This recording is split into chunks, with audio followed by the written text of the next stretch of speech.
You got it set to M for Minnie, when it should be set to W for Wumbo. Patrick, I don't think Wumbo is a real word. Come on, you know. I Wumbo, you Wumbo, he, she, me, Wumbo. Ahoy, mateys, and welcome to another episode of I'm Ready, a SpongePod Squarecast. My name is Captain Eric, and we are continuing our sail through the third season of SpongeBob SquarePants. Welcome aboard, and today's episode is MermaidMan and BarnacleBoy 4, the first half of the 45th episode of SpongeBob SquarePants, first premiered on January 21st, 2002. This episode was written by Jay Lender, Sam Henderson, and Meriwether Williams. Our storyboard artist is Caleb Muner. Our storyboard directors are Jay Lender and Sam Henderson. Our animation director is Sean Dempsey, and our creative director is Derek Dryman. Out of all of the numbered MermaidMan and BarnacleBoy episodes, this and 3 stand out as the two that have the least amount of MermaidMan and BarnacleBoy on screen. They're kind of there to help be the vehicle for the entire story. You know, their world is more of the vehicle of the entire story, letting, you know, SpongeBob and his wackiness come into that world and what you can do when you're with superpowers and supervillains and gadgets and whatnot. And that kind of same energy that they found in 3, they're continuing here with 4, and then we'll just completely explode that energy with 5. MermaidMan and BarnacleBoy 5 is probably my favorite out of the numbered MermaidMan and BarnacleBoy episodes. I'm going to be saying those two names a lot. But yeah, but this one really stands out in terms of comedy. It's one of the funnier episodes out there. All of the ones featuring MermaidMan and BarnacleBoy are absolutely hilarious, but this one for me is up there as one of the funnier ones. Returning for another time as MermaidMan and BarnacleBoy are the late great Ernest Borgnine and Tim Conway, both legendary actors who have done just countless works in Hollywood. But the fact that they've spent this much time in the SpongeBob world and have such a devotion to it that not only have they appeared on the show multiple times as both titular characters, but then appeared as the characters in other media, which to me is very special. It shows that you actually care for the character. Now, you know, we have heard different voices come at a MermaidMan a few times in a few other video games, and who knows what was going on in the life of Ernest Borgnine at the time that he wasn't able to do those video games. Sometimes when it comes to these you know, voice acting roles, there could be such a time crunch that, you know, if you can't make it in a certain amount of time, then they, you know, will have to pass it on to somebody else. There could have been other issues going on as well, but for the most part, they have just been some of the best guest stars to continually be on the show. Right up there with Mr. Tom F. Wilson as well. But MermaidMan and BarnacleBoy in this episode aren't going on vacation. They're instead taking a lunch break over at the Krusty Krab. Now, we have never really seen this happen. We have certainly, I think they've mentioned at least going to the Krusty Krab or getting a Krabby Patty in a previous episode. I think MermaidMan and BarnacleBoy 2, there was at least a mention of like, hey, let's go get some Krabby Patties or something like that. I at least know SpongeBob won the contest using Krabby Patties, but I imagine MermaidMan and BarnacleBoy have had their fair share of Krusty Krab before, but it seems that at least since SpongeBob has been at the Krusty Krab, the heroes have not shown up for lunch.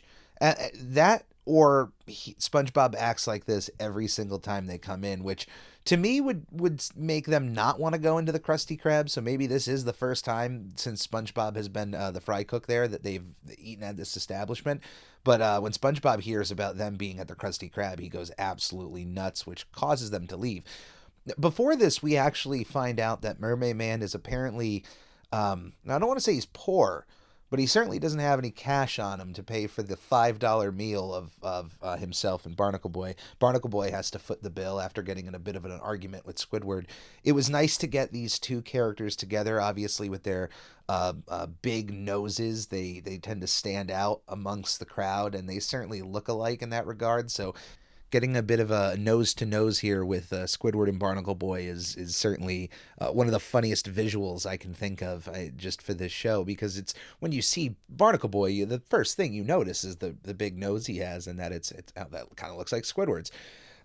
Now, The one thing that's a little disturbing about this, and I don't know if it's ever been discussed, maybe in a future episode that I just haven't watched, but um, the Mermaid Man and Barnacle Boy franchise is ongoing. Now they had retired and then came back out of retirement, but even during their retirement, their show was still airing on television. There's no indication that SpongeBob and Patrick are just watching this show through physical media. It seems to be airing on some sort of television network. There's got to be some sort of money coming into this thing. Well, why doesn't Mermaid Man have $5 on him to pay for a meal at the Krusty Krab?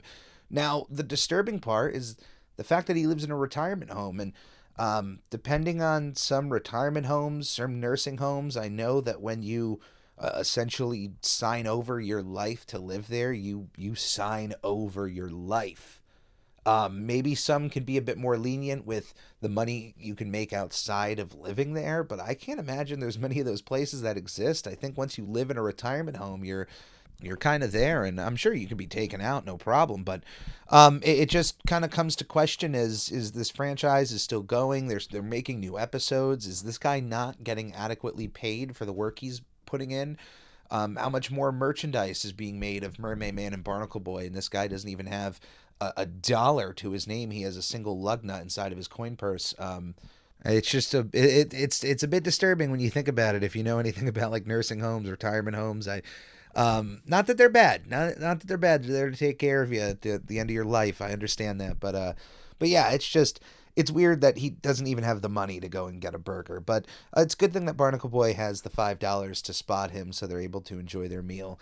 Now, once SpongeBob hears that his favorite duo is in the Krusty Krab, he immediately runs after him. I love the ongoing joke where Barnacle Boy, even though he has met SpongeBob multiple times, he has entrusted SpongeBob with watching the Mermalair.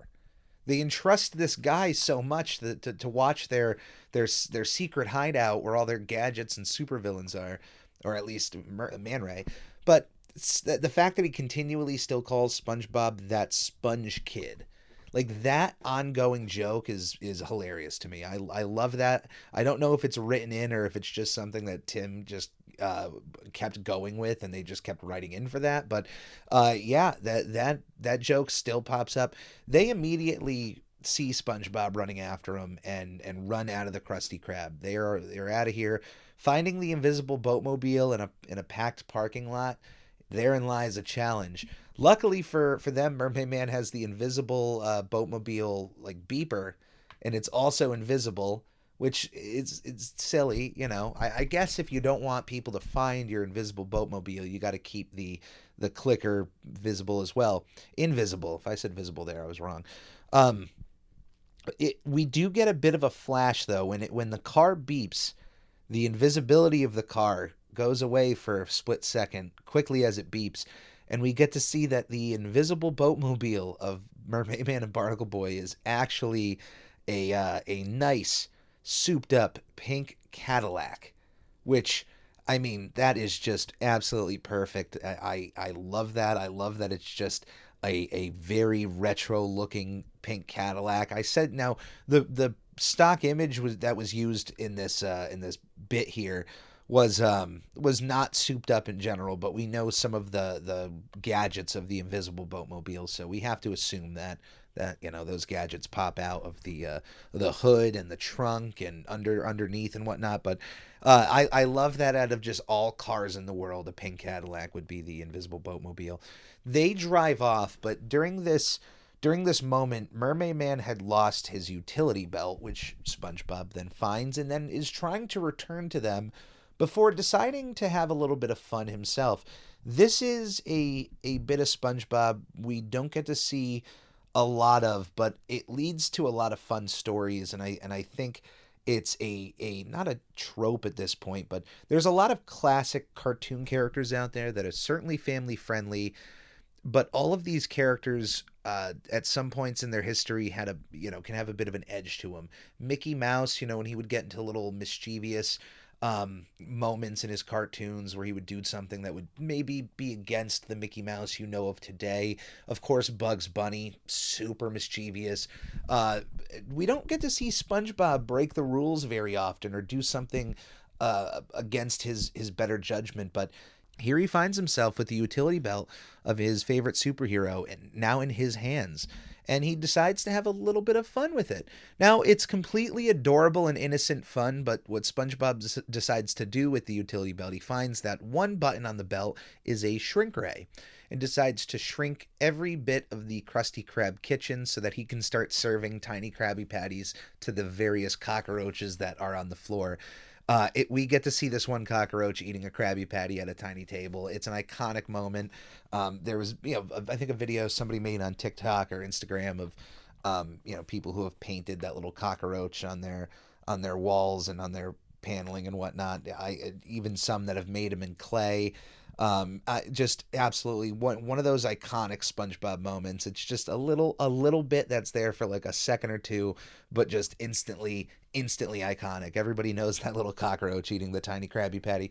Squidward catches SpongeBob with all this tiny stuff in the kitchen, and then also notices that SpongeBob has MermaidMan's belt, and immediately deduces that this isn't a belt that was given to SpongeBob. He definitely has it without MermaidMan knowing about it.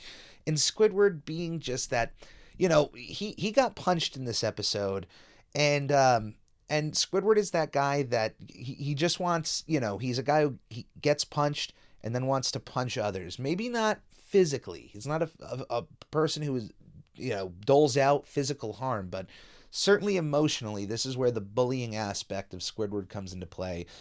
He is teasing SpongeBob. I'm going to call MermaidMan and to tell him that SpongeBob has the belt, and he's just constantly teasing SpongeBob, over going to the phone, picking it up, calling MermaidMan, to the point that SpongeBob then shrinks Squidward down to, enough to hold him up like he's a little action figure.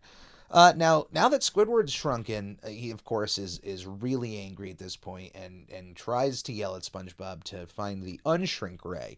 Now, MermaidMan's utility belt is a lot more advanced than I think we ever could have imagined with this show.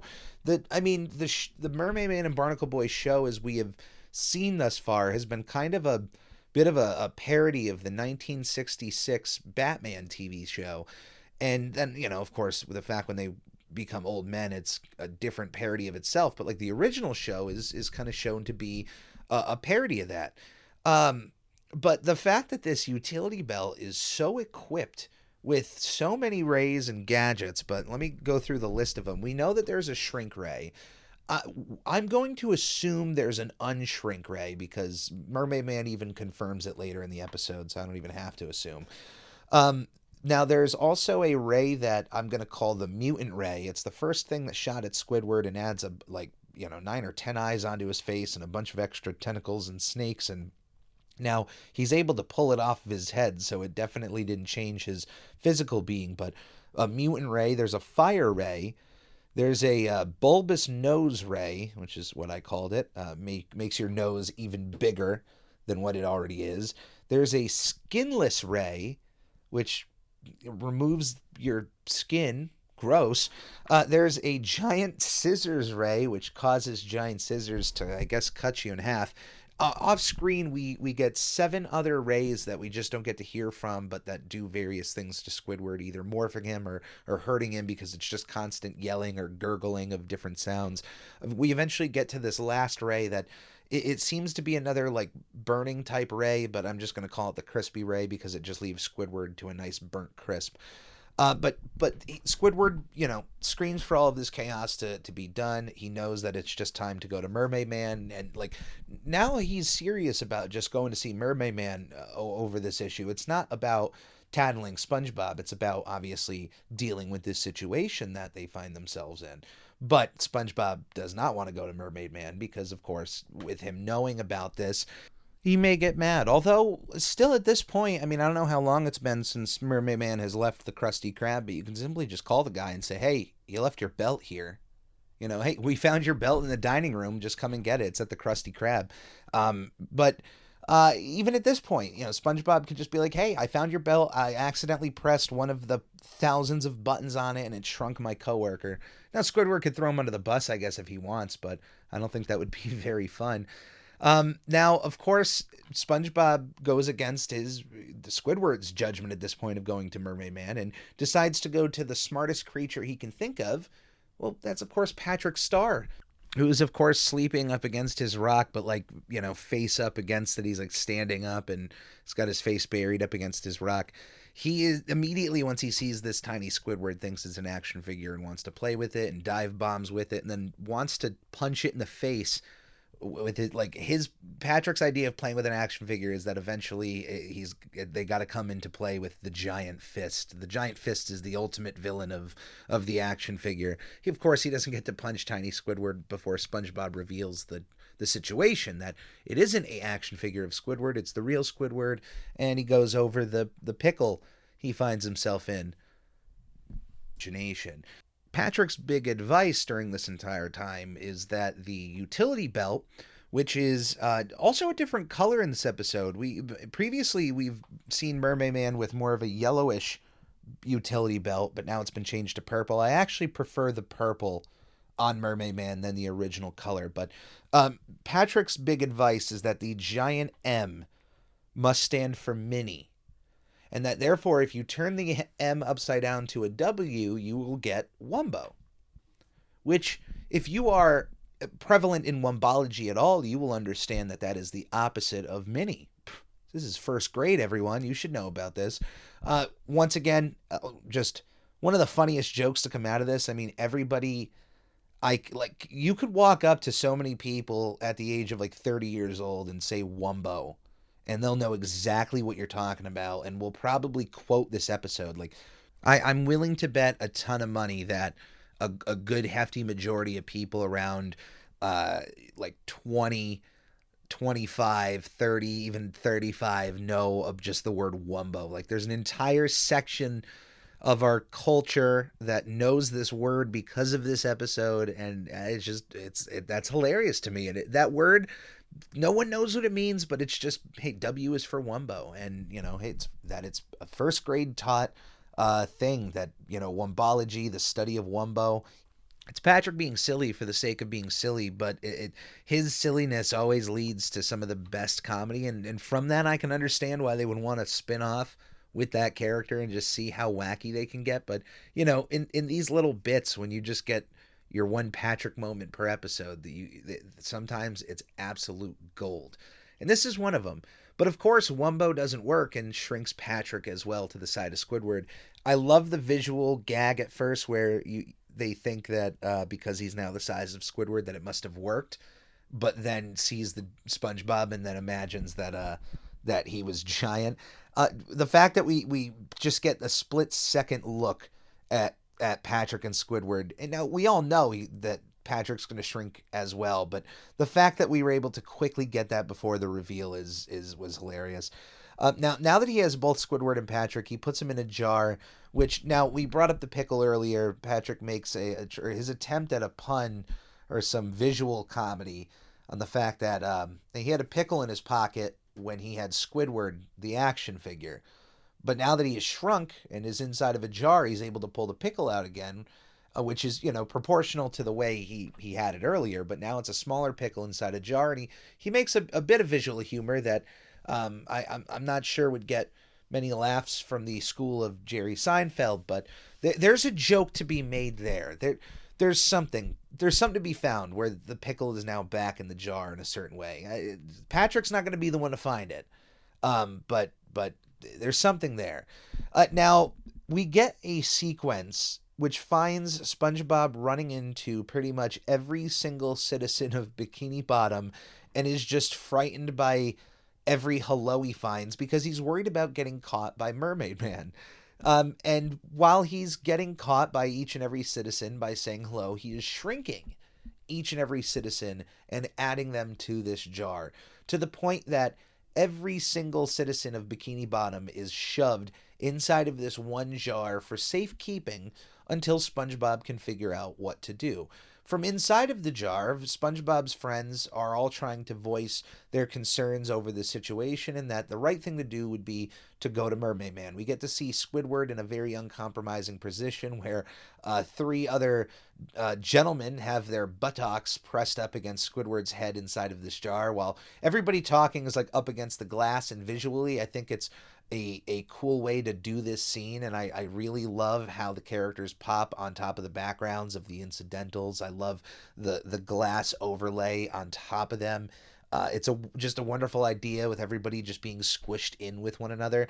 We get to hear Sandy, which I got to imagine with her glass dome head not being too comfortable in that jar, but Sandy voices her concerns over the situation, and even SpongeBob's own mother is inside of this jar, shrunken, and being nice as can be, is trying to give SpongeBob the best advice possible is that a mom can do, which is, do the right thing. You should probably go talk to MermaidMan, and if you talk to him and you're honest, he probably won't get mad.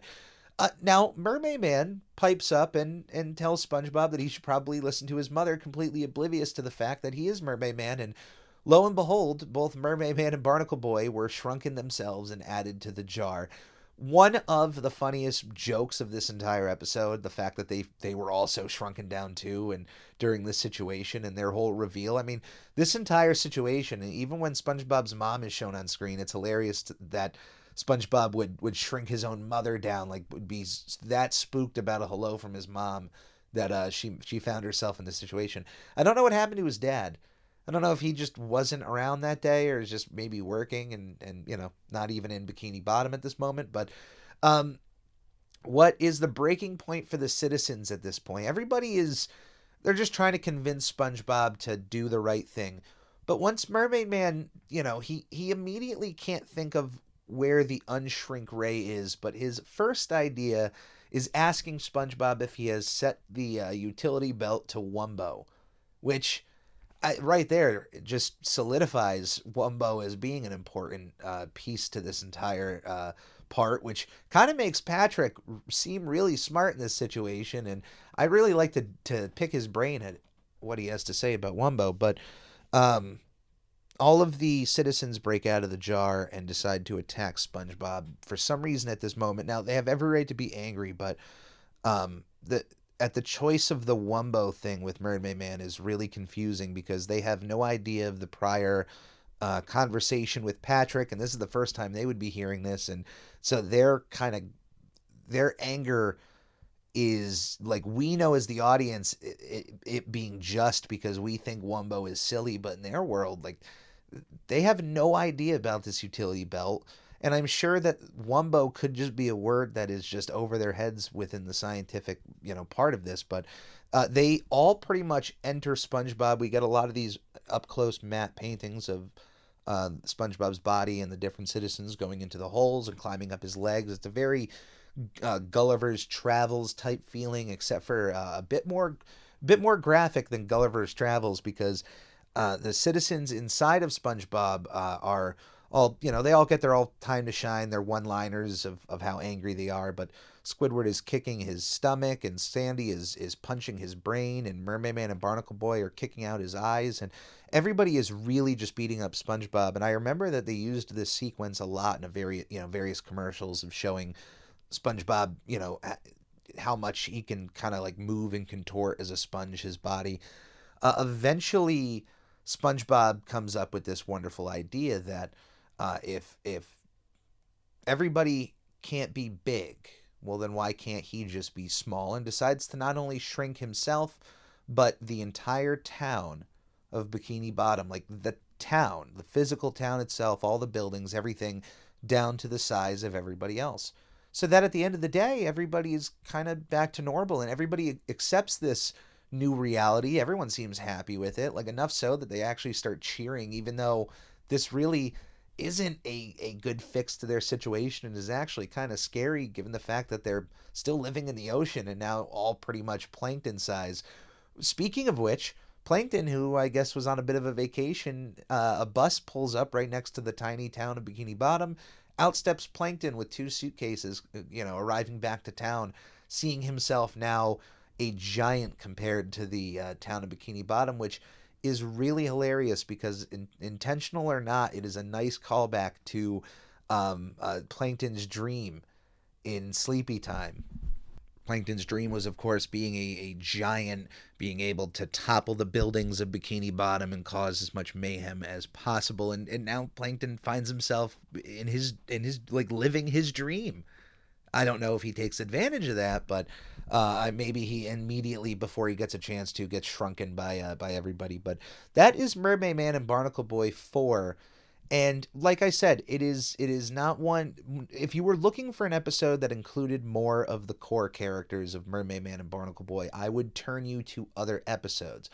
But if you don't mind any of that and you're just looking for a funny episode that includes MermaidMan and BarnacleBoy, you don't need to look further than this episode. It's one of those ones that really stand out. It has moments in it that people still remember all of these years later, and they're still fun to go back and watch. And it's just one of those classic season 3 knocks out of the park that we've just come to expect and still has stood the test of time. So as always, my name is Captain Eric. That is this week of the Squarecast. Thank you for joining me. I really appreciate your time and appreciate you making me a part of your week as you are a part of mine. So thank you for listening. If you like any of the content I put out, YouTube or audio otherwise, and you find a way that you can support that by liking or sharing, subscribing, all of that is much appreciated by the captain. So thank you. And if you consider yourself a part of the Ready crew, welcome aboard.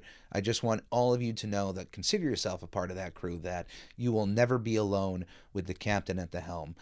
So thank you for listening. We'll see you here next week. Stay safe, everybody. Good thing I still got this pickle. Mwah, mwah, mwah.